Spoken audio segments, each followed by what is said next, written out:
Dave Hooker Show. A presentation of Off the Hook Sports.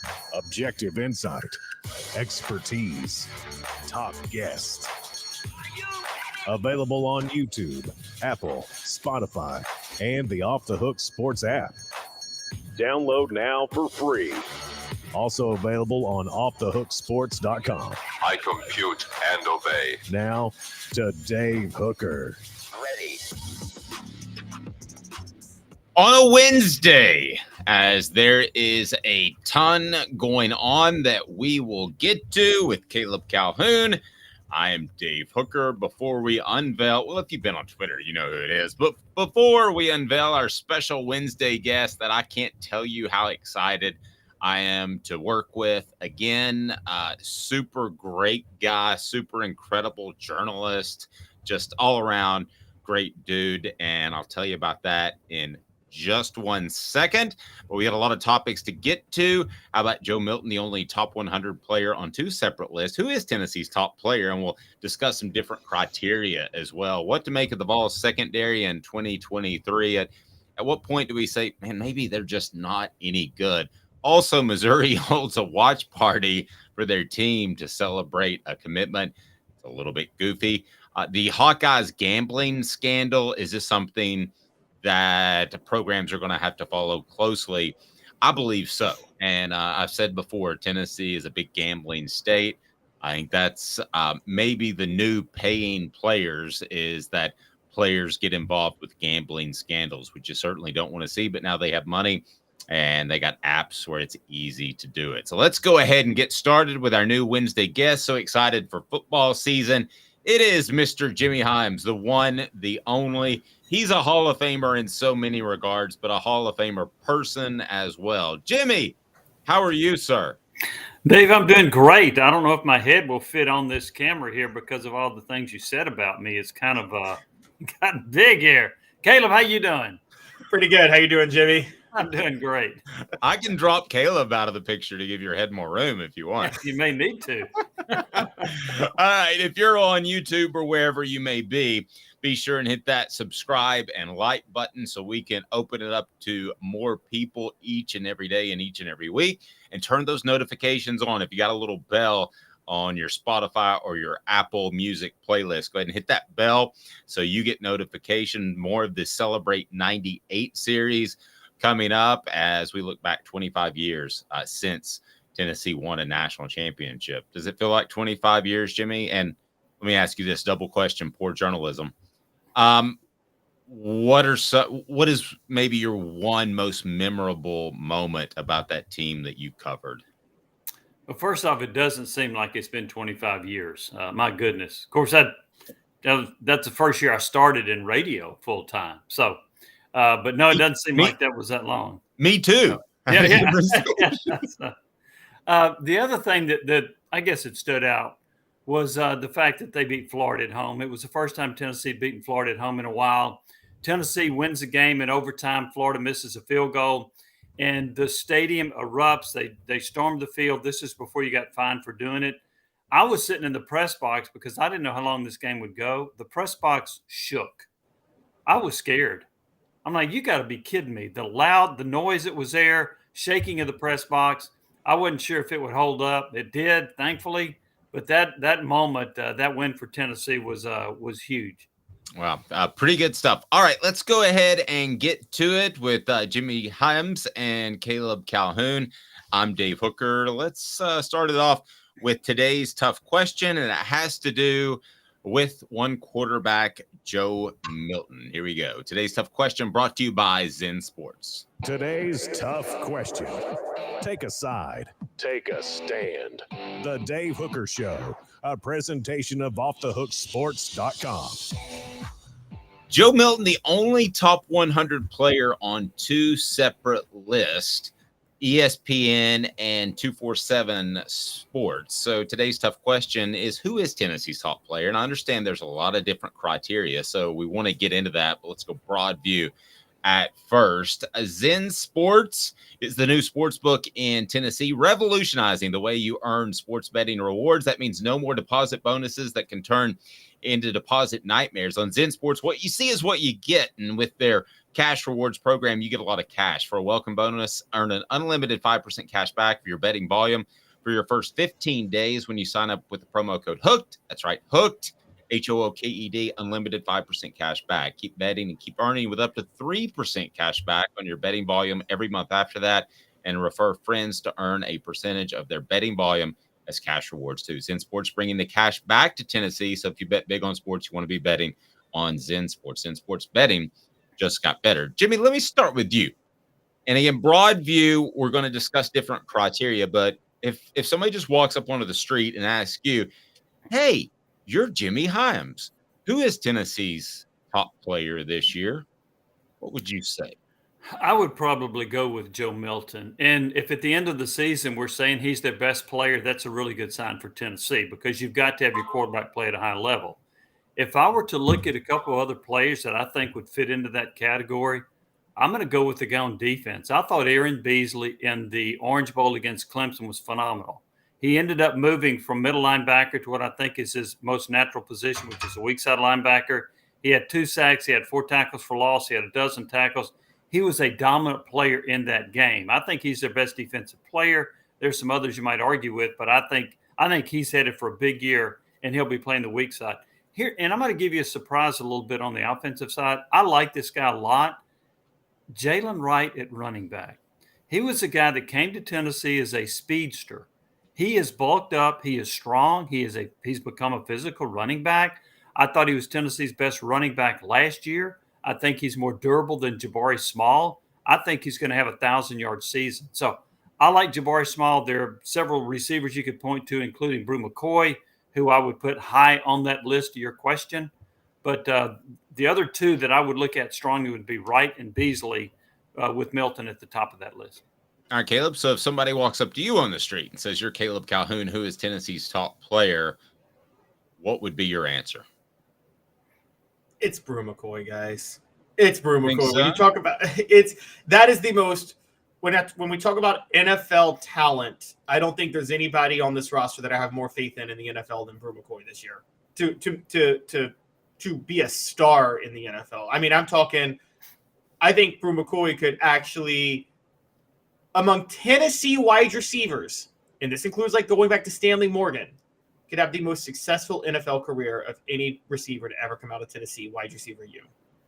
Wow, pretty strong. Jim, what do you think? What are your thoughts on Brew McCoy? I hear from scouts that he is Tennessee's top talent. That doesn't necessarily mean top player. I like him a lot. He was one of those that I would consider. He's got physically, he fits the part that Caleb was talking about as far as being an NFL receiver. Now, he's going to have to be pretty darn good to be better than the best receivers Tennessee's had when you look at the careers that – and he went back to Stanley Morgan. If you look at the career that a Carl Pickens had, a Tim McGee had, those guys were elite NFL receivers. So if he can do that – the one thing about McCoy that I wonder a little bit about, I don't think he has elite speed. So now that I don't know if that's going to set him back in the NFL. I do think he's going to be really good in the NFL. Here's the thing about the NFL, and I'll throw this out. We talked about Joe Milton earlier. If Anthony Richardson is the number 4 pick in the NFL draft, could Joe Milton also be the number 4 pick in the NFL draft? I mean, he physically, they're similar. Arm strength, I would go Milton. Now, the big difference, though, is Richardson's a much better runner than Milton. But I think there's a chance Milton could wow him like Richardson and be a top 5 pick in the draft. Let's get on the message board. If you have any thoughts as to Tennessee's top player, go ahead and throw those out there, and we'll throw those at Jimmy and Caleb. I'm Dave Hooker. Jim, you mentioned Jalen Wright.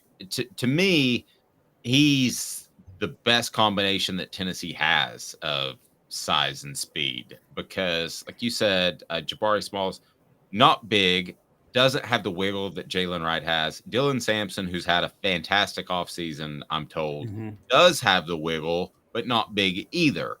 So would you be surprised if Jalen Wright ends up being Tennessee's top rusher this season? Not at all. I think he'll crack 1,000 yards, and I think he'll be durable as well. Now, one of the things that Tennessee doesn't rotate receivers much. They do rotate running backs a lot. So you will have Small in the game. You will have Dylan Sampson in the game. Heck, you may have Cameron Seldon in the game, a really good-looking freshman running back. So the number of carries might keep Wright from being among the top 4 or 5 rushers in the SEC. But I think he's a 1,000-yard guy. I think they'll rely on him a lot, and I think he's going to be. It's hard to predict how many running backs in the SEC are going to gain 1,000 yards, but I think he'll be among the top 4 or 5 rushers in the SEC. I would certainly think so. Now, when we visited with Cooper Mace on a Sunday, I asked him. I said, "What do you think about a lot of people saying that you're the most important player, not the best player, the top player, but the most important player, and that people want to wrap you in bubble wrap?" And then, sure enough, he got hurt or was hurt when I was talking to him and didn't reveal it. 3 days later, if I said most important player because of the fall off from Cooper to whoever they played, likely Ollie Lane, but if I ask you that question, Tennessee's most important player, what would be your top 2 or 3 guys? Well, Milton would still be there because even though Nico Iamaleava is a good-looking freshman, you have to have elite quarterback play in the SEC if you want to win at a high level. So Milton's the most important, and there is a depth concern. If you take him out of the equation, as much as I like Jalen Wright, we've mentioned the depth at receiver. As much as I like Brew McCoy, there are other really good receivers. I don't see a center on this team that can handle what Cooper Mays does. He's got to get up there quickly. He's got to call signals. He's got to snap the ball fast. He's got to know what to do. I think he would be, behind Milton, the most important player. And another way of saying that, the player they could least afford to lose. Because I think he is a very valuable player. And he's a quality player beyond that. But they're sitting here searching, trying to find another center that can do all the things that Mays can do, and they haven't been able to find that yet. Yeah, so sorry. Jimmy, when we're talking about most important players, you brought up Aaron Beasley on defense. Mm-hmm. And I have one giant reservation about it. And here's mine. And I get you point he moved over to weak side linebacker and was much better there in the Orange Bowl. But I've taken a lot of the Orange Bowl game with a grain of salt. I'm as we get closer to the season, I have half a mind to just throw everything we saw in that game out the window. And I want to know your thoughts on that. I mean, both teams were playing as a shell of themselves in that game. Why would you throw it out? I guess would be my question. I felt Clemson wasn't happy to be there because they wanted to be in the playoff. Tennessee had Jalen Hyatt opt out, Hendon Hooker hurt, and Darnell Wright played, excuse me. But Jalen Hyatt opted out. Cedric Tillman opted out because he was hurt. Jeremy Banks opted out. And it just felt like Clemson, a lot of the game was, we talked about this in the past, they were experimenting a lot with Cade Klubnik in that game. So it seemed like they opened him up for a lot of negative plays because it seemed like they were just experimenting a lot throughout. And so that's why I question Aaron Beasley, because I didn't see much from him outside of that game and the South Carolina game. Okay. I put more stock in the Clemson game because I actually think the guys that played in that game wanted to play. I don't think the Clemson guys that were in the game were like, I don't want to be here and going through the motion. I didn't see that out of Clemson. In fact, I thought Clemson actually outplayed Tennessee in the first half. They just couldn't make a field goal. So I put more stock in Beasley for that one. I will say this, though, to your point, his first few years at Tennessee, he was not that productive. But I saw some signs in him, like what he did against Clemson, the athletic ability, the plays that he made. He became a playmaker in that game. He had a couple of other games that were pretty good. He ended up, I should know this off the top of my head, I don't, but I think he ended up with 80-something tackles on the season. And that's pretty good. But I also think he was playing out of position. So that's why I have more faith in what he's going to do this year. Interesting. Squirrel White lands on Bruce Feldman's 101 Freaks list, and he landed an NIL deal with Weigels. That's a pretty big one. And Nico's shown up on my Facebook feed shopping at Walmart, but still, Weigels is pretty big, and he's not going to get that deal, I don't think, without the coaches saying that he's a good dude. He's going to stay out of trouble. So all of that being said, expectations for him have gone through the roof. What does that mean for Tennessee? What does that mean for this season? What does that mean for Squirrel White? I think Squirrel White's going to have a huge year. If memory serves, he caught 9 passes, 108 yards, and a touchdown against Clemson. Although some people don't count the Clemson game. But I think Squirrel. The one thing I noticed about him right off the bat at practice at Tennessee, none of the defensive backs could guard him. Now, having said that, the defensive backs may not have been very good. But when I watched them try to deal with him in press coverage, it was a mismatch against anybody. Nobody could deal with the guy. He was so quick. Then if you put him in the slot where you can't play bump and run coverage on him because he's off the line of scrimmage, he's hard to guard. So what I think Tennessee will do with him, it'll be two things, I think. They'll either throw the deep ball, the 40, 50-yard, 60-yard pass to him, or they'll throw a quick screen and see if he can break tackles at the line of scrimmage. I think he's a 60-catch guy. I think he's going to have a big year. There was a part of me that thought he might average 18 yards a catch, and then I thought, well, all these little bubble screens and underneath passes they throw, it might impact his yards per catch. But I think he's going to have a big year, and I think there are a lot of schools, particularly in Alabama, that regret not really going after him. Well, and he said that he and Joe Milton are like Michael Jordan and Scottie Pippen. I don't know that I'd go that far, but I'm kind of a Ron Harper, and Caleb is Michael Jordan. So I'm going to dish right now. Did you like that? I'm going to dish to our Jordan right here. Caleb, take over. I just had to get that funny. Okay, if you actually studied those 95, 96 Bull teams, Scottie Pippen did the dishing to Michael Jordan. Ron Harper really didn't rack up that many assists. He was just a defensive specialist at point guard. Hey, I'll be Pippen. I got long arms. I got no problem with that. Dave, so I've been eating a little crow all summer because I was so certain that Dante Thornton would take that slot receiver job when he arrived as a transfer, and it seemed like Squirrel White never let it go. With Ramel Keaton, with what I think about Brew McCoy, and with Squirrel White, I mean, we've heard they want to go 4 wide a lot, but is there room for Dante Thornton at this point to supplant one of those other receivers? If they go say Jimmy, sorry. I like the idea of going 4 wide because I think they have the ability to do that. Now, if you go 4 wide, you're taking probably at least one tight end off the field, and I think Tennessee's pretty good at tight end. So that to me suggests to me they've got a lot of options to create mismatches, whether they go with 2 tight ends or 4 wideouts. I think it's going to be hard to keep Thornton off the field as the season progresses because, Caleb, the one thing I think – here's what you got to do in this offense. Not only is the quarterback reading the defense, but the receivers have to as well. And I think Squirrel White, having 1 year in the system, is probably better at that right now than Thornton. But I think Thornton's going to have a huge impact. He may be a guy – like I think Squirrel can catch 60. Thornton may catch 35, but he might also average 22 yards a catch and have 10 touchdowns. So I think he is going to be very productive, in particular as he learns to read defenses and get on the same page with Milton. We still need Jacob Warren to make a lot of plays because of all reports. Jacob Warren is brought to you by Vassy Lawn and Garden. He has said, too, that he feels like he can line out wide. So I don't think he's going to get left at all in the dust of a 4 wide receiver set. But, when I look at Tennessee's receivers and the depth and the talent, I'm trying to think, Jimmy, headed into the preseason, if you had to go back, I mean, when is the last time Tennessee has had this much depth and talent at wide receiver?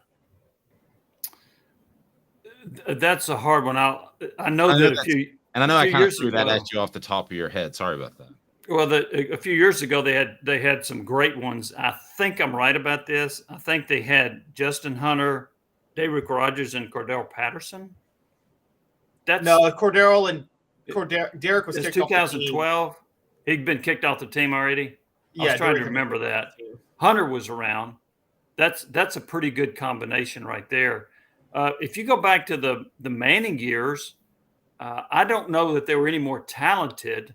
We had Marcus Nash and Joey Kent and Cedric Wilson. Now that's pretty darn good, but I don't know that they're more talented than this group. And so and here's the thing too. Tennessee, I think they have some other pretty good receivers behind the four that we mentioned. It's just that Tennessee doesn't play more than four. So those guys may not have an opportunity to show their skills this season. But yeah, I think it's one of the most talented groups they've had. It's one of the most talented groups in the SEC as well. There are not many teams in the SEC that can claim a receiver room like Tennessee's. Jimmy, you brought up the 90s with the all-time leading receiver in career yards in Joey Kent, but I'm going to do a hot take here. What do you think of maybe Jalen Hyatt as the best receiver to ever wear number 11 and not Joey Kent? Hyatt had a better season than Kent. Kent had the better career. So I'm going to go with Kent because of his career. Hyatt wasn't very good the year before. Remember, he got benched after 4 games because he couldn't catch a pass. Kept dropping passes. So I'm going to go with Joey Kent career, but Hyatt for the single season.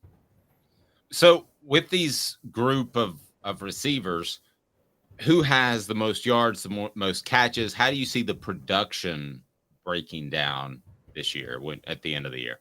I think Brew McCall had the most catches and yards. I think Squirrel White will be in that 60 catch range. I think Thornton may end up leading the team in yards per catch. So I could see them breaking down that way. And then Ramel Keaton, who's going to be consistent, he's going to be in there with nice numbers. And he's a guy I shouldn't forget, although I don't think he's as talented as those other guys. So that's how I see the breakdown at wide receiver.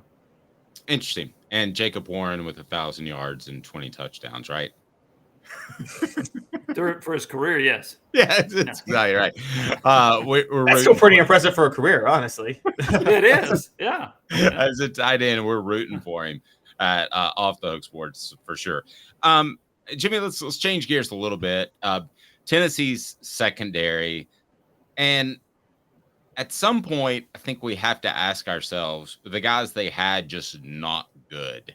Not the fact that they were inexperienced or learning a new system. And I don't want to throw out names and besmirch anyone, but at what point do we say that some of the players that Tennessee's thrown out there in the secondary just are not good football players?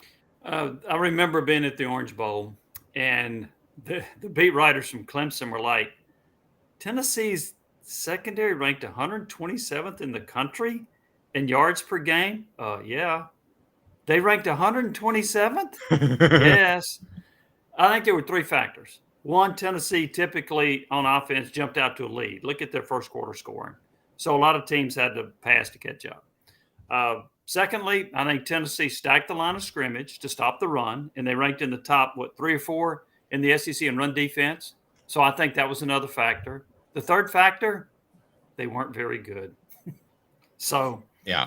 And I was talking to somebody recently about, well, you have to have a great pass rush. Okay, but you can't have a great pass rush on 100% of the opponent's drop back passes. 30% is probably a good ratio, but not 100. So you've got to cover people.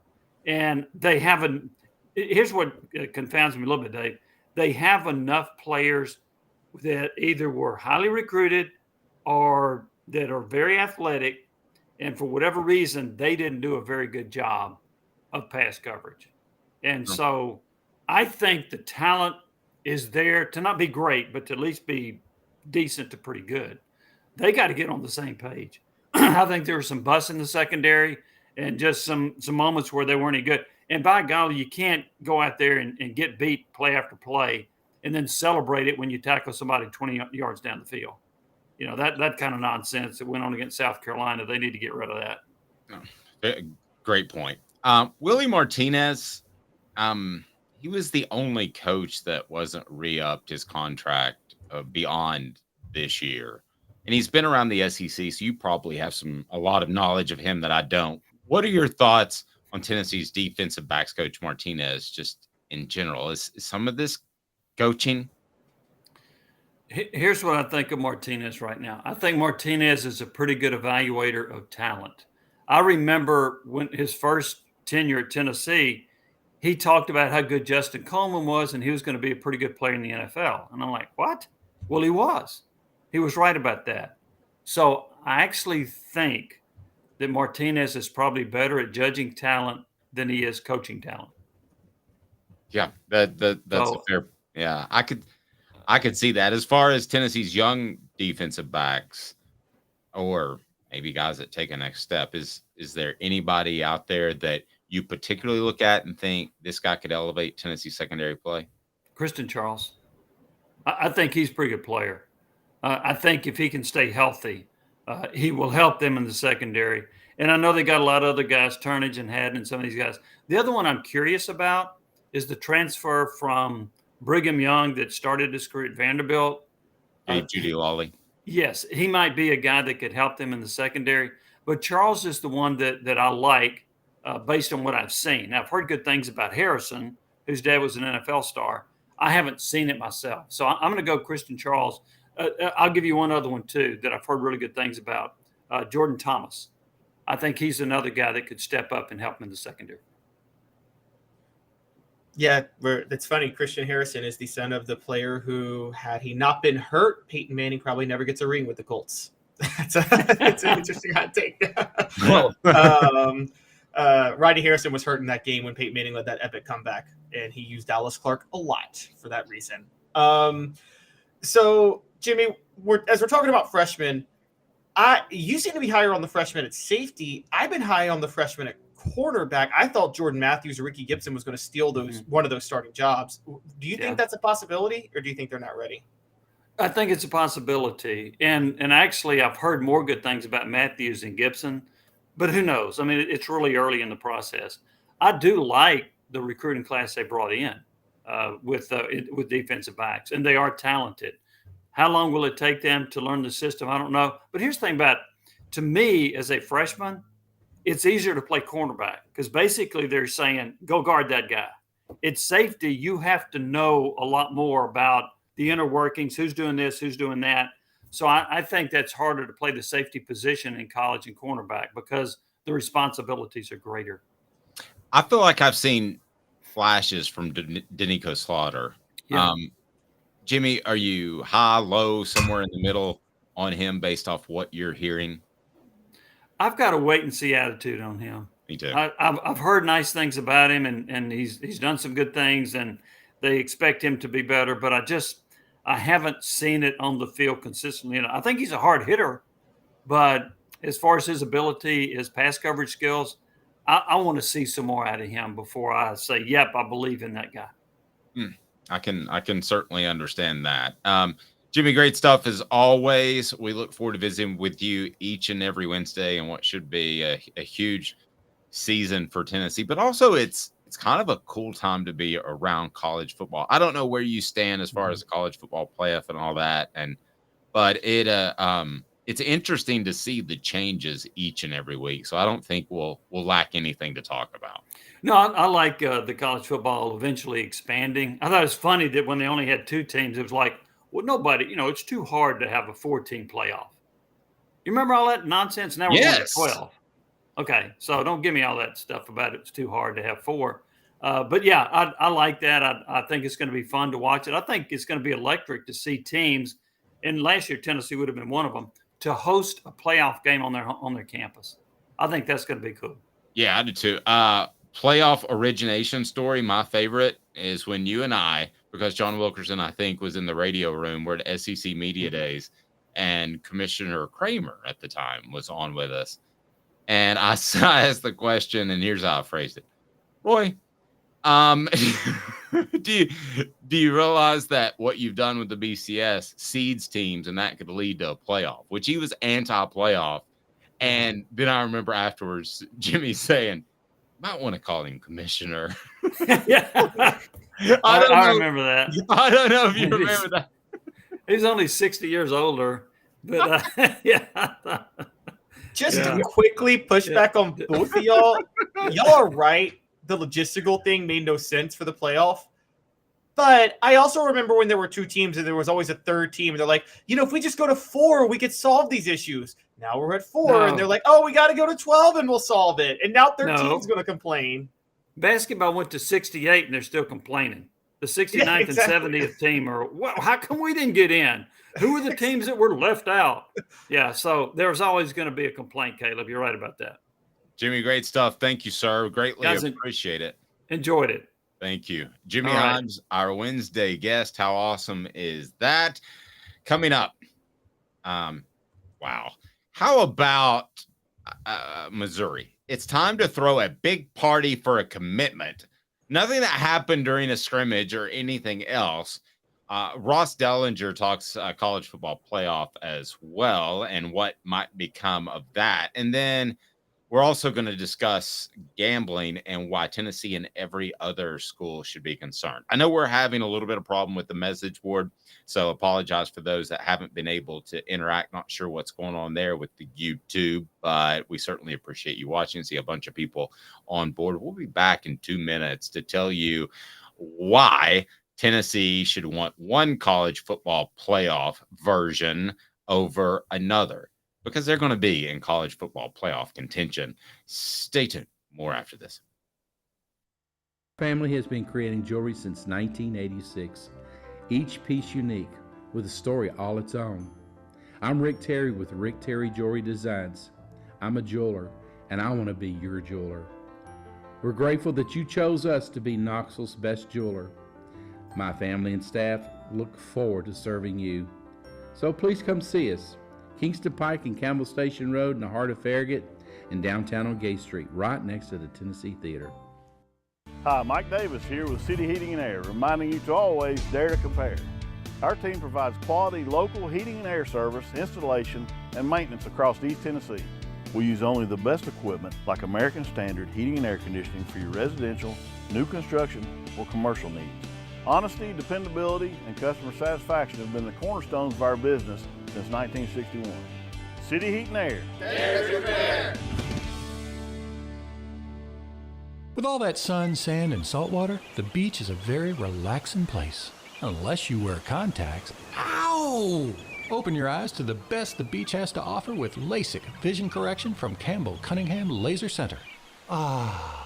Do you want to own the more that owns every job? Then get to Vassy Lawn and Garden in Cleveland and get you a Toro. I'm David Vassy, here to talk to you about Toro.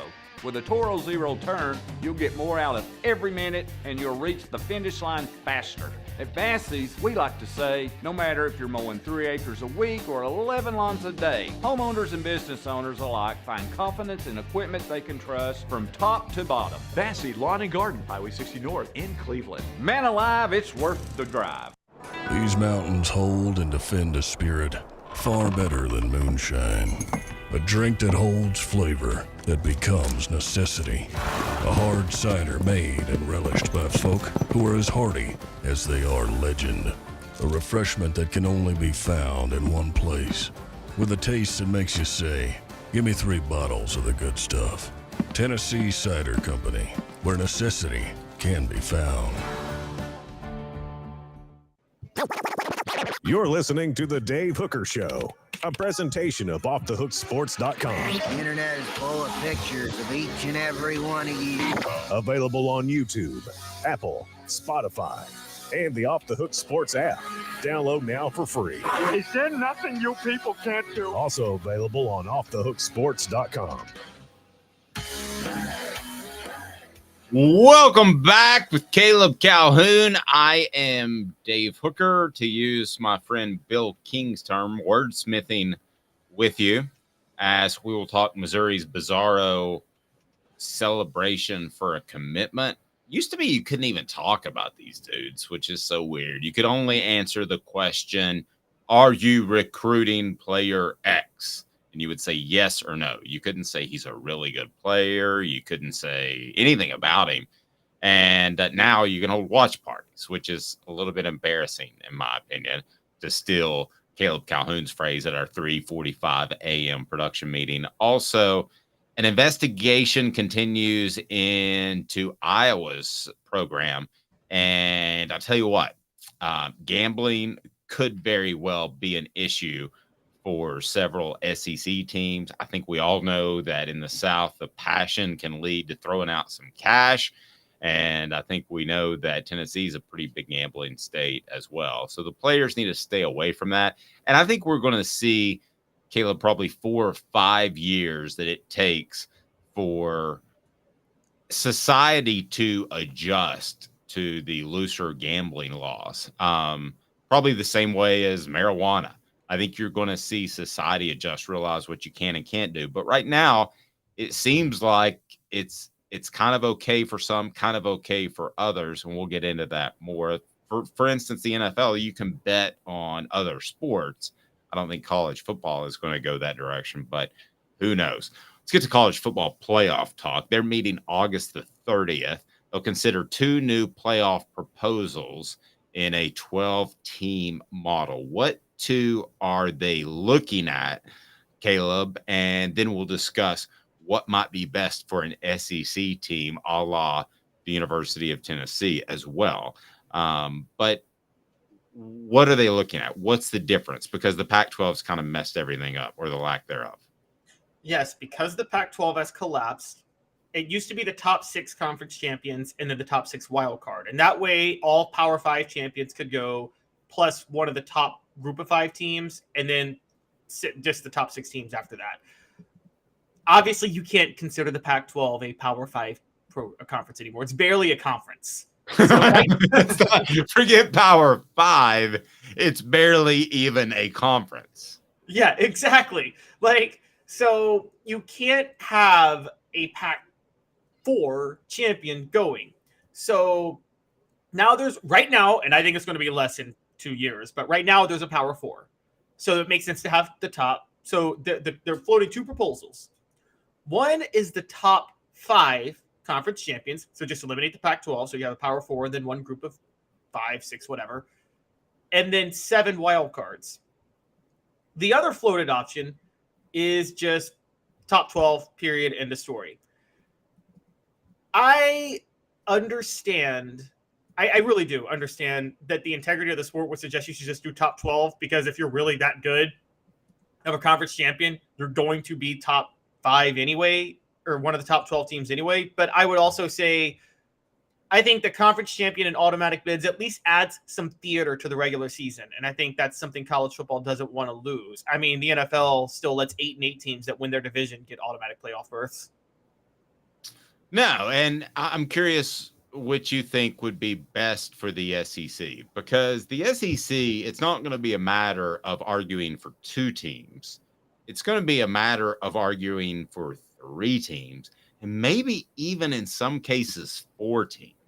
So I believe that you should have a formula like the old BCS formula, and that it shouldn't matter if you're a conference champion or not. I've always been of that ilk, and I think those sort of things will sort themselves out.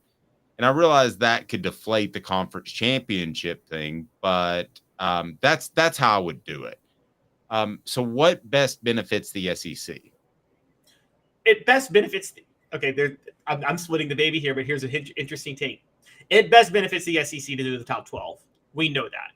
However, like a BCS formula type of thing? Yes, exactly. However, for individual SEC teams, it best benefits to do the other way, because if you're Tennessee, for instance, and you get into the playoff, say you're the 3rd team, you're getting in either way, top 5, 7, or just top 12. If it's top 12, you'll get in, but a 9-3 Florida might get in.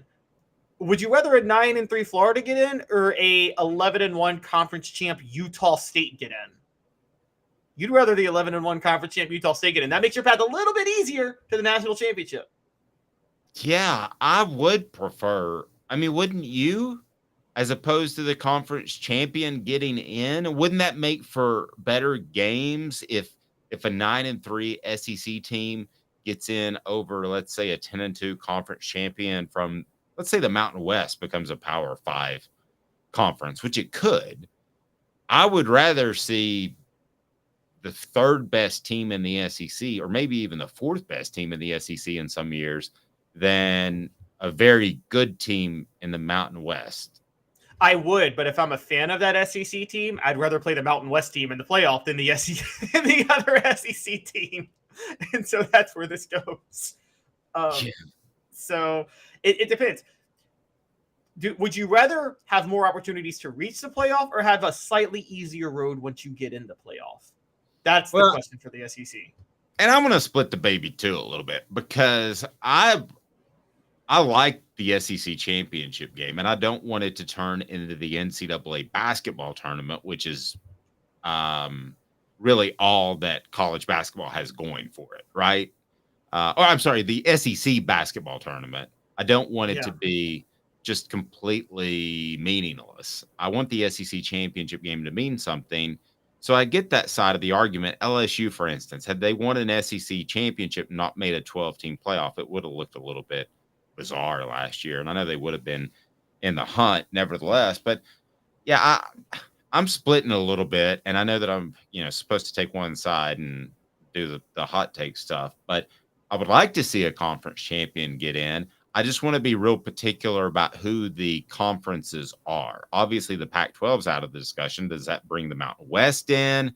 Or eventually we're going to say an automatic berth for Conference USA? I mean, that's what I'm afraid will happen at some point. They're going to start to pull others in for conference champions to be automatic berths. So if I had to pick, if you're asking Dave Hooker to pick today, I would say that I want a formula that picks out the top 12.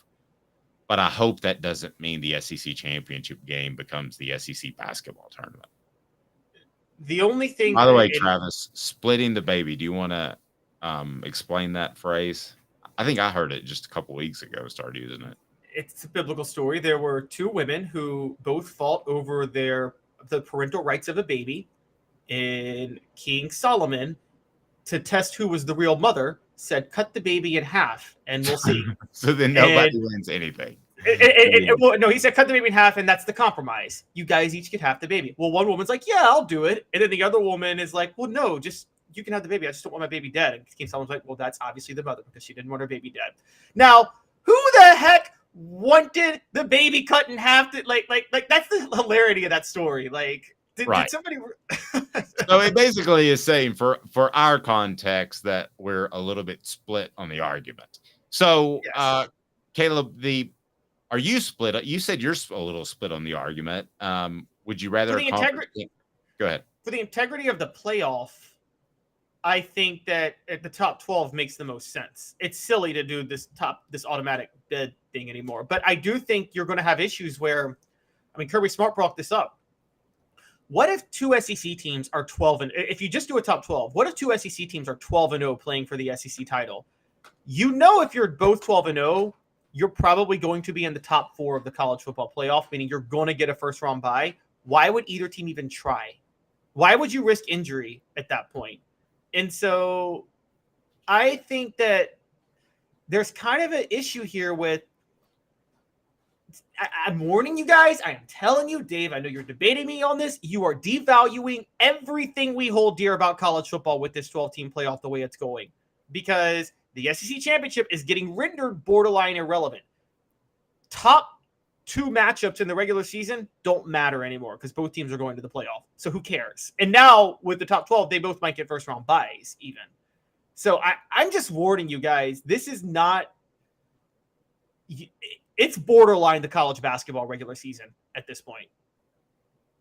What if you lose could you put a slight phrase in there that if you lose your conference championship game, you can't be in the college football playoff? You mean in the first round? You mean in the first round bye thing? No, let's just say if you lose your conference championship game, you cannot be in the college football playoff. So you're telling me... No, let me throw this at you. Seriously. If Georgia had lost last year to LSU in the SEC championship game, they could not be in the college football playoff. What about that caveat? We've never flipped it. But then, so you're saying Tennessee could go then, which they would have last year? And so Georgia would be punished for actually having gone to play for the SEC title? You do that, Dave, no one's going to try to play for the SEC title. They're going to try to back out of having to play that game. Yeah, maybe I should think on that a little longer. Like, all right, I'm going to tell you guys, if you want the 12-team playoff and you want to make it work, it's not working in this scenario. The way it's going, it's not going to work. You should have 8 16-team conferences. That's your all of college football. 8 16-team conferences. The top 4 conference champs get first-round byes. The next 4 get home playoff games. And then you get 4 wild cards.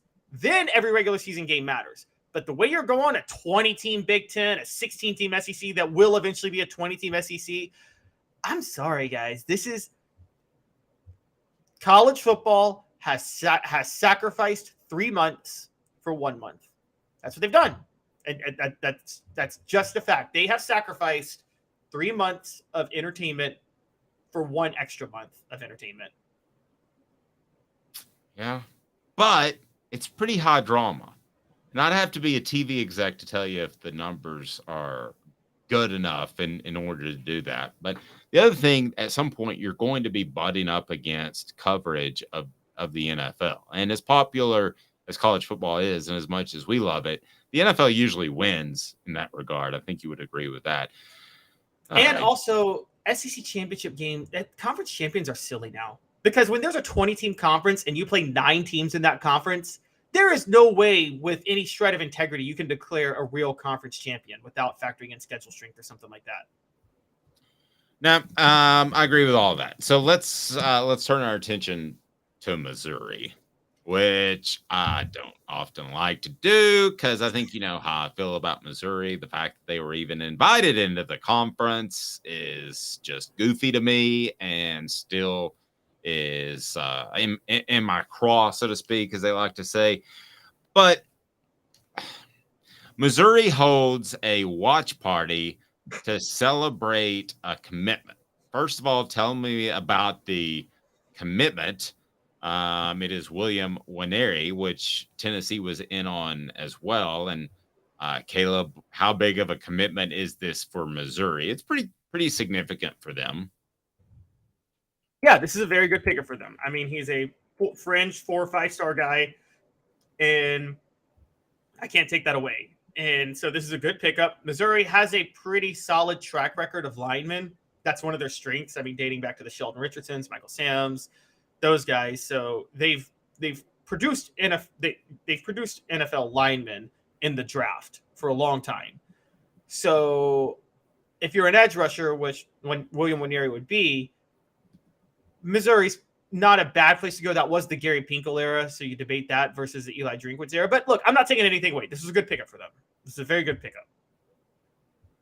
For them, it would have been a good pickup for Tennessee. Yeah, it would have been it's an incredible pickup for them. It's a monumental pickup for them. I don't know why the guy's going there other than maybe they got together a bag of NIL cash and they threw it all at one player, which probably is the case. I have no idea where he went. And I mean, he is from Missouri. You know, some guys like to stay home.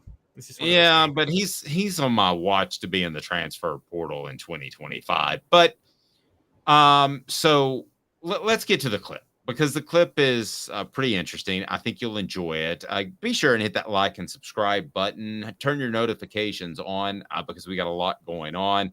John Adams on Tuesday, Jimmy Himes on Wednesday, Josh Ward on Thursday, Fred White on Friday, and also the Celebrate 98 series is really kicking into gear. Excited about that. So let's go to this clip. This is the watch party that Missouri held for Williams Nwaneri. Let's get excited, everybody. Guys, this is just so inspiring.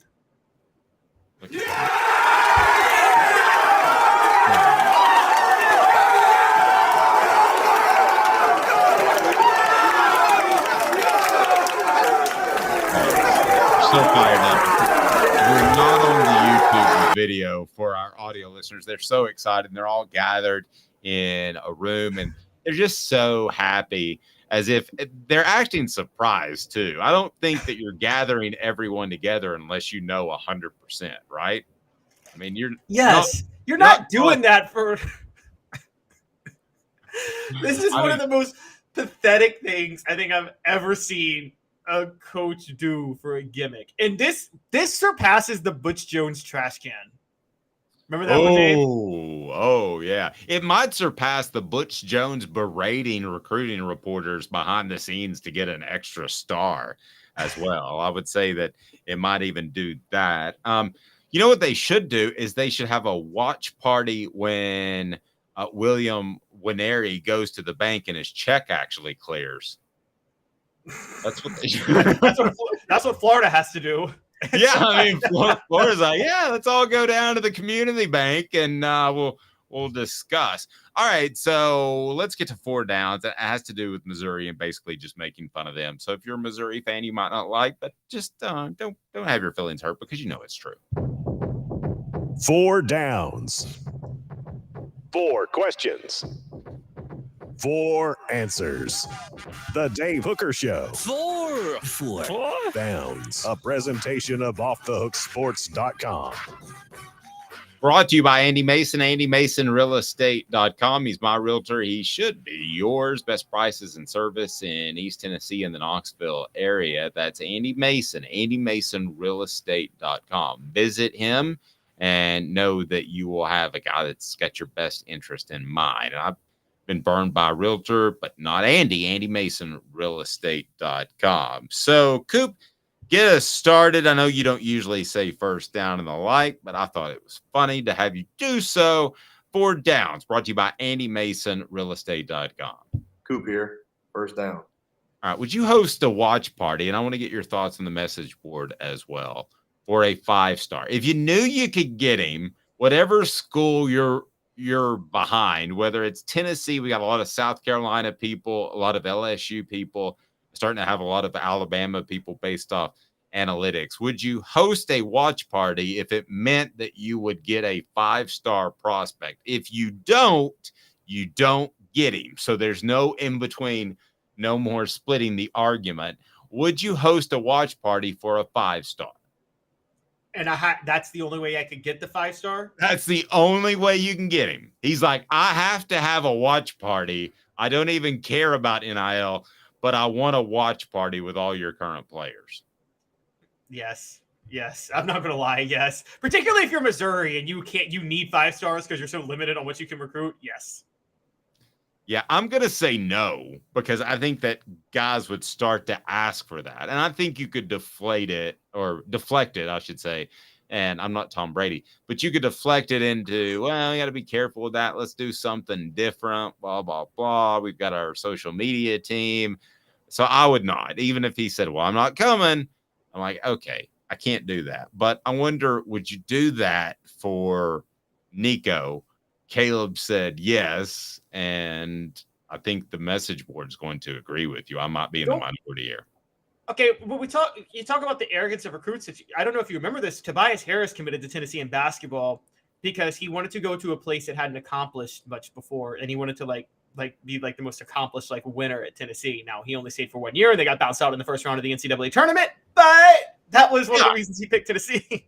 Well, good job continuing Tennessee's tradition of not accomplishing much in March in college basketball. I mean, is that a basketball maxim?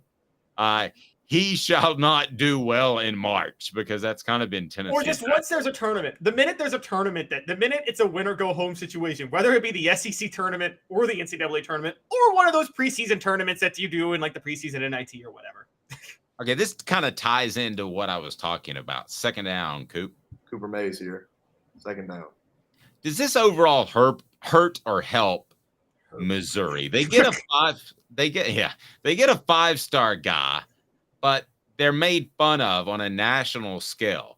I'm going to go ahead and tell you, I think it hurts more in recruiting. I think that other coaches will say, we don't have to, we don't have to throw parties for 5 stars because we're blank. I think it hurts big picture as opposed to getting a fantastic prospect. I think actually, if you believe in Eli Drinkwitz as an offensive mind, I know you don't, but I'm saying, say you do. I'm okay. I'm actually okay with him as an offensive mind, not to interrupt. If he were an OC, I would be okay with him. I just don't think he's a head coach. Okay, well then I'd say it helps because here's what I'd say. Yeah, Missouri's never going to compete with the schools that say we don't have to do this for 5 stars. They compete with schools that can't say that in recruiting. So Missouri could be a little bit of an Oklahoma State. I'm going to say this. I don't like him. I thought what he did was despicable. I've never defended it. But the Mike Gundy rant in 2007 did help him get a certain type of athlete going forward. And it was a total gimmick. It was a total charade what he put on when he did that. but it was specifically so certain athletes would commit to him to saying, "Oh, this head coach is gonna back me no matter what," even though it was all fake. That voice. Well, and Doug Dickey did the same thing with Jerry Green. You remember that, right? So Tony Harris was called a punk in a column by the late Gary Lundy, and they held a press conference basically to rally behind Jerry Green and to say that terminology is not okay, which Tony Harris tried to spin that into that's a homosexual reference at the time, which I'd never heard punk being a homosexual reference. And I think that Tennessee overreacted and kind of made Jerry Green look a little bit stupid and made Tony Harris look a little bit stupid as well. But that was Tennessee's decision. Third down, Coop. Tennessee center Cooper Mays here. Third down. Is Missouri the lamest? The lamest SEC program. Period. End of discussion or question mark. Is it? Question mark. Yes, it is, says Dave. No question about it. It is the lamest athletic department in the SEC. Yes, but yes, it is. Unless Georgia Tech rejoins, because Georgia Tech is the lamest athletic program in the country. But for right now, it's shot at the Missouri. Yellow Jackets.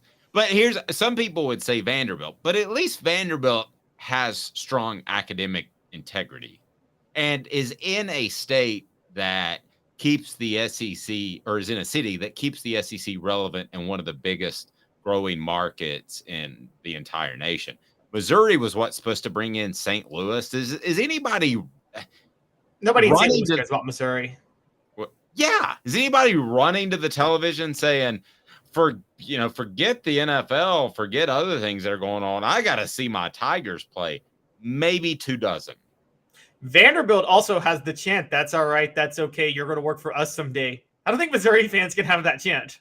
Yeah, they say, actually, "That's all right, that's okay, you can be a photog one day," because they do have a good journalism school. They have an amazing. That's their problem, though. I've actually said this about Missouri. Their journalism school is so good.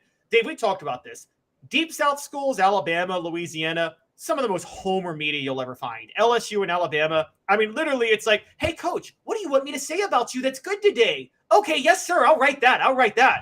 That's Alabama and LSU media. I'm sorry. I'm going at them. Missouri, though. But I would say Tennessee and Georgia and Florida on the flip side are above average journalism. They are very good. They're very fair. I agree. Okay. Missouri is the reverse. Because they're such a good journalism school, they think, "Well, we're the best journalism school in the country, yes. And so we have to be hard on the coaches and the football players, and everything we write is going to be against them." That's Missouri. On the message board, somebody said, referenced it's ugly on paying to stay home. Yeah, it is. But as a man that's about to send his son off about 500 miles to college, I would probably pay if there was a way that they could move the University of Massachusetts to East Tennessee. All right, fourth down, Coop. Cooper Mays here. Second down. You are the commissioner, Caleb Calhoun. One, because you know where I'm going to land on this. But what program would you boot out of the SEC if you were given that power? I'd still boot Vanderbilt. I would still boot Vanderbilt out. I'm sorry, because I don't care about academics. This is a sports conference. Can we stop pretending academics means anything? Like my guy 3-year letterman on Twitter says, "An hour in the weight room matters more than 10 in the classroom." Okay, so I'm kicking Vanderbilt out. Missouri still brings some value in football. And it's not like Tennessee has to. It's not like the SEC needs Vanderbilt to be in the Nashville market. They don't. There's Tennessee, there's Kentucky, there's Alabama that are all right around Nashville. So I'm kicking out Vanderbilt. It's Missouri for Dave, and you knew that it would be. I can't stand that program.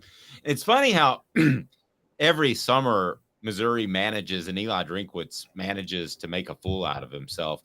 Last year, it was taking shots at Tennessee, and I don't care if you take shots at anybody. As a matter of fact, I like it, but it was just so forced in that Jim Rome interview.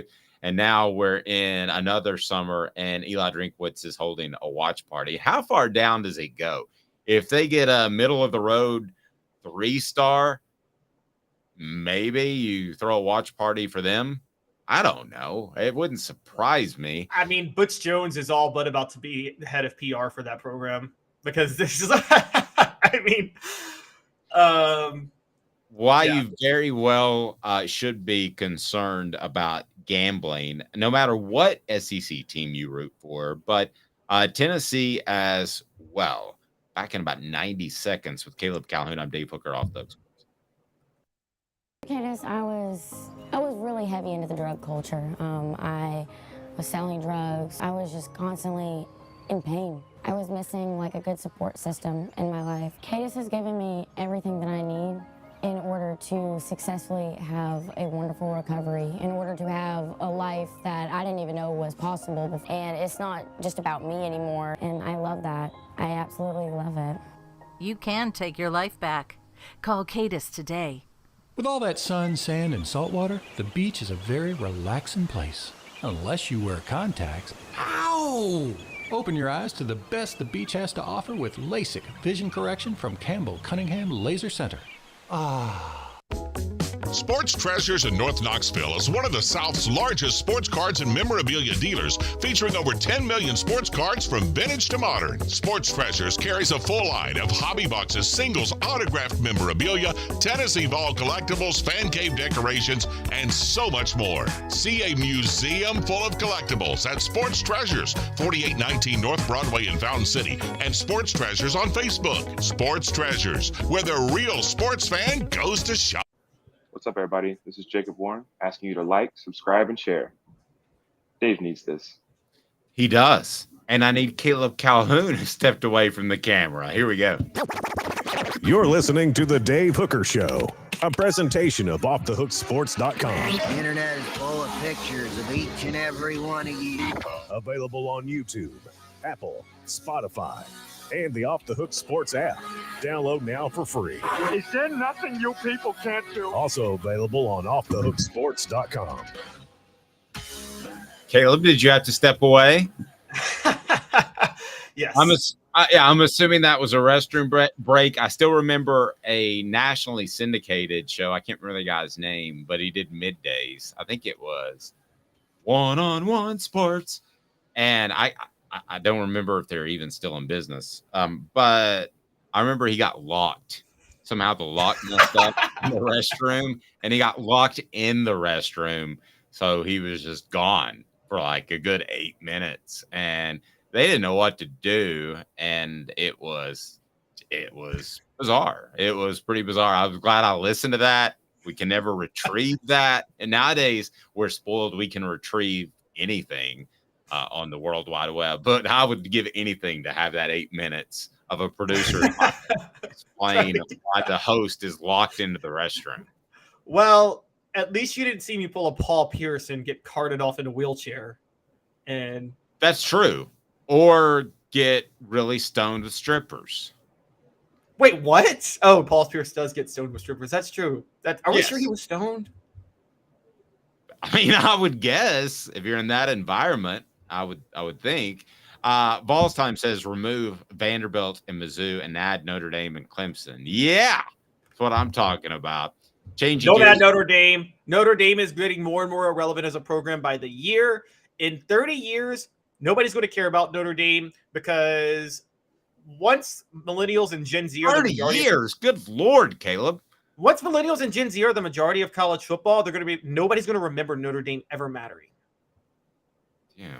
They're the future Vanderbilt. They're the future Vanderbilt. Well, I think that too, but 30 years, that's a long time. I mean, they still have an awful lot of pull. Lou Holtz left that program because he couldn't get Randy Moss in school, among other players. So I agree with what you're saying, but I don't know if I'm going to be around in 30 years. I kind of hope not. Rocky Top Tom says, really stoned strippers sound like an awesome time. I guess. Do you have to pay extra? Do you have to pay them extra to be really stoned? I mean, I don't know. We should ask the hooker here on what you have to do. There you go. Does that make you the John? Here we go. My first name is John. Is it really? Yes. I am John C. Calhoun, who is not the most, is one of the not the greatest figure in American history. I'm just going to say that. Just kind of not a good dude. Oh man. Travis says when Gen Z is in control, their defense, there won't be football. They're likely that may be the case. Gen Z still loves football. People say that Gen Zers love football. Yes.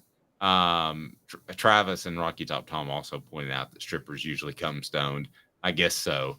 It's been a while, but maybe. Oh, it has, Dave. Yes, it's been a long time. But I could tell you an interesting group. The last time that I went to such an establishment, Chris Sims walked out of said establishment. Really? Yes. Actually, okay. And basically every reporter that covers Tennessee, and I'll just leave it at that. Sidebar for that. Now that you say that, I got a question because we all like Casey Clausen, but I just listened to a podcast the other day that some people think Tennessee's downfall started by not getting Chris Sims, and they think the early 2000s would have been better with him over Casey. Do you think? I don't think that's true. I think Casey was better than Chris Sims would have been at Tennessee. No, but he committed to Tennessee and then pulled it. So I think that hurt. I think that hurt Tennessee's class. And then, after being at Texas a year, he accused Tennessee of being segregated in their locker room based off race. And did that impact recruiting? Yeah, I think it did. It was very public at the time. He said when he visited Tennessee that it was like the white people sat together and the black people sat together, which was, I had no evidence of that. And it seemed like just a random shot to throw out. But yeah, I think Chris Sims was a huge hit not coming to Tennessee in the way it played out. What the age? What the?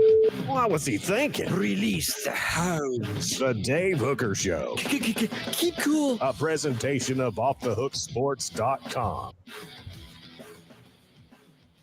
Gambling's a thing, guys. And I'm one for the less regulation, the better. I got no problem with it.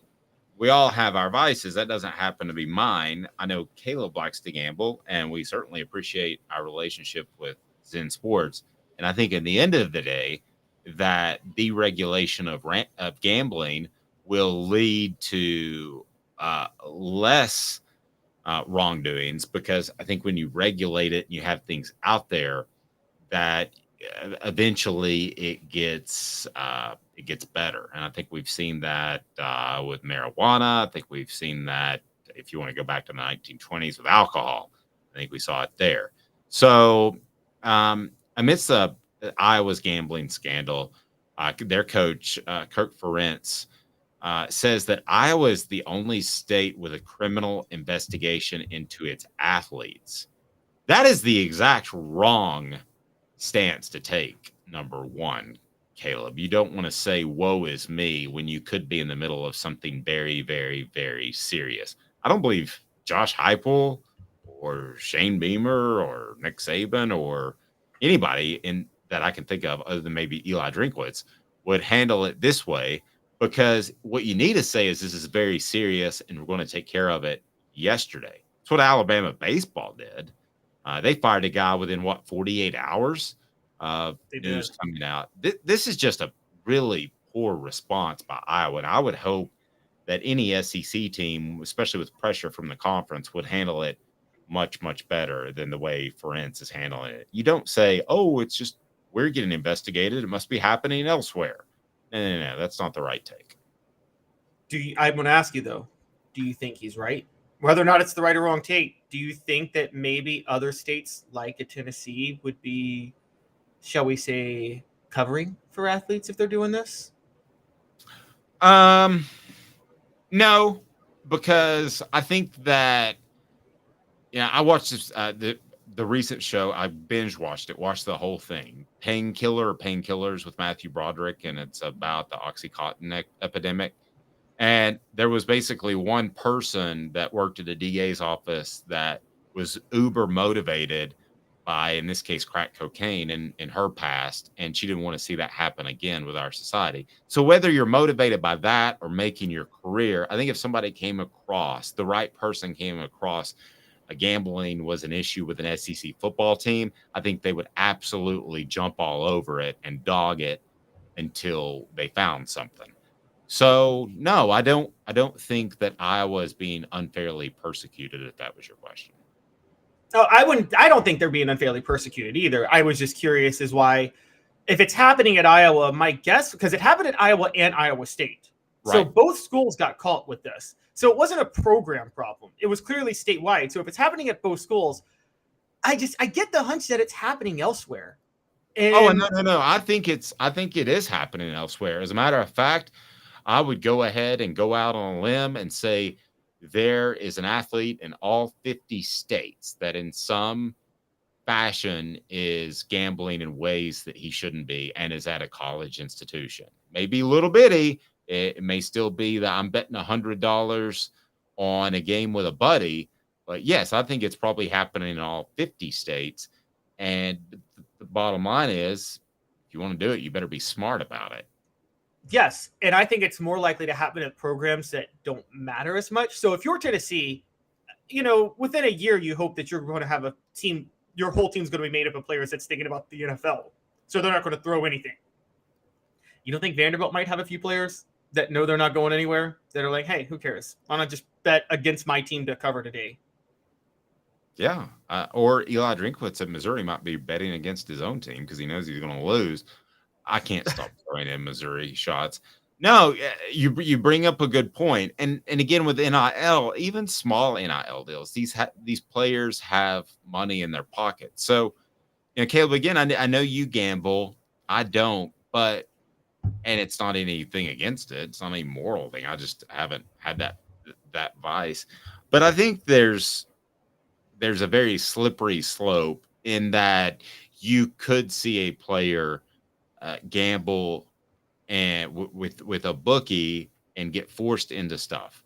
However, with the regulation of it, you're going to be able to track that guy fairly quickly.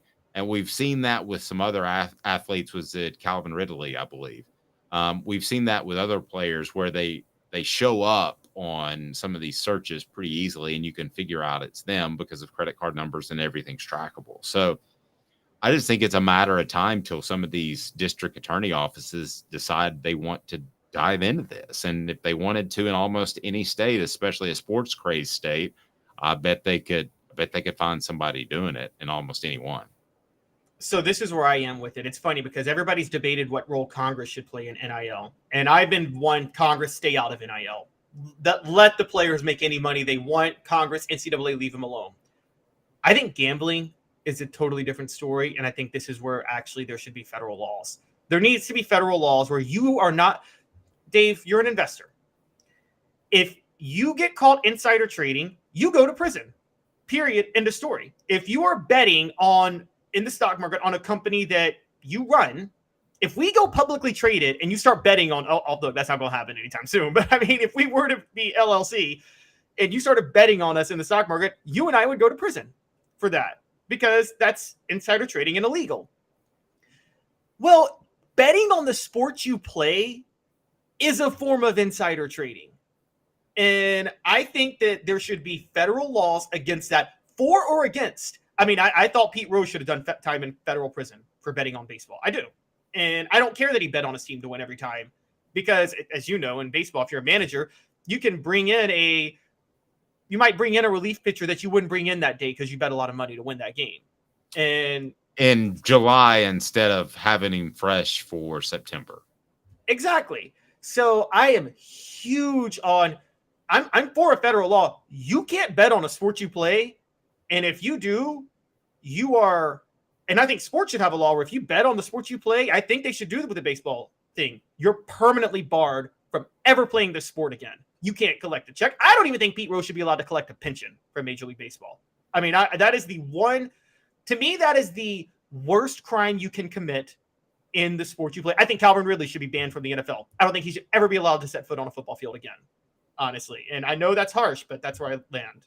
No, I totally agree with that stance because it's the difference between what we watch as sports and reality television, which is the most unreal television that is on television.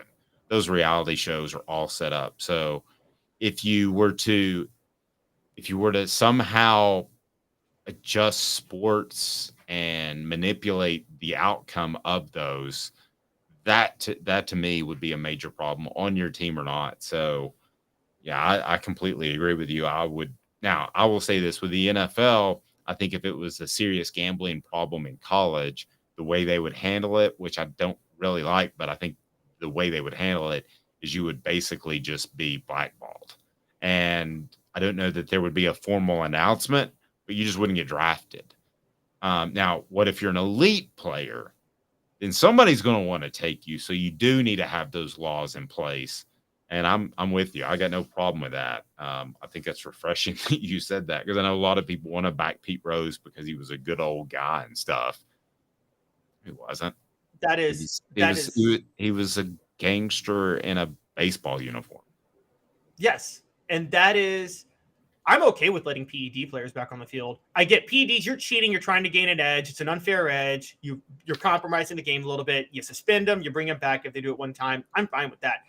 Gambling, PEDs don't threaten the very credibility of the league the way gambling does. It just doesn't. And people who try to say that what McGuire or Bonds did is worse than what Pete Rose did, no, it's not. And I'm not saying McGuire or Bonds deserve to be in the Hall of Fame. I don't think they do either. But I'm saying Pete Rose crossed a line that you shouldn't cross. And if college football and NFL doesn't get this under control, and I say this as somebody who thinks sports should embrace gambling to a certain degree. I think if you're one of the smaller sports and you're trying to get big, if you're the WNBA, you should go all in on sports gambling. You should embrace and advertise it and try to make it. That'll make your league cool. But you can't let your players or your coaches or your administrators bet. That's my one rule. If you are affiliated with the league, you can't bet on the league. And there should be federal laws on that. Yep. And it would be bad for some programs in the short term, but it would be better I believe, for our society and gambling in the long term. Again, I'm anti-regulation in general. I'm not saying that heroin should be legal or anything like that, but I'm anti-regulation for the most part. And I think that the vast majority of people that smoke marijuana or gamble, that they do it as entertainment. And I don't think you see some of the extreme cases of abuse that you do with some other vices. But so based on that, I have no problem. Again, I don't want heroin available at the local convenience store. 7-Eleven special of the day. How about some smack? But I watched a whole Chris Rock stand-up recently, and he's like, just legalize crack, just so my friends' parents can have something to brag about. And so, he's like, my son's got his own crack house down the road, and he's doing it big. But to be fair, I mean, look, you just talked about the Painkillers documentary you watch. I mean, how many people, how many pharmacists have, bragged, I'm a very successful pharmacist. And that really means that you were selling legal drugs that were as bad as heroin. No, and by the way, you need to watch that show. It's phenomenal. For Caleb Calhoun, Matthew Broderick puts the whipped cream and the cherry on top of his career in Painkillers, just randomly suggesting that and endorsing it, because I stayed up till 4 a.m. working on something and it was on in the background. So there you go. And Vols Time said, what would keep the player getting a family member to place a bet for them? Well, that very well could happen. But that can happen like with insider trading too. That's just that we're not going to fully prevent it. Yeah, exactly. We're not saying you're going to eradicate it, but you can at least scare a lot of people away from doing it, and you can put those that are abusing it in prison. So I'm called a libertarian. I don't even know what that means. I've always libertarian is the. I know what it means. I just always have said I wouldn't share my politics with people. That's just what I think in general. I've never in 25 years shared my politics with people. I'm not going to do that because I know you want to hear about sports. So maybe I went a little bit too far. But he says it's cool. Robert says it's cool. So I guess being a libertarian, if that's what I am, is cool, I guess. All right. Have a fantastic day, evening, night, morning, whenever you're listening. Remind you to click the like button, subscribe, and turn those notifications on. For Caleb Calhoun, I'm Dave Hooker. This has been a presentation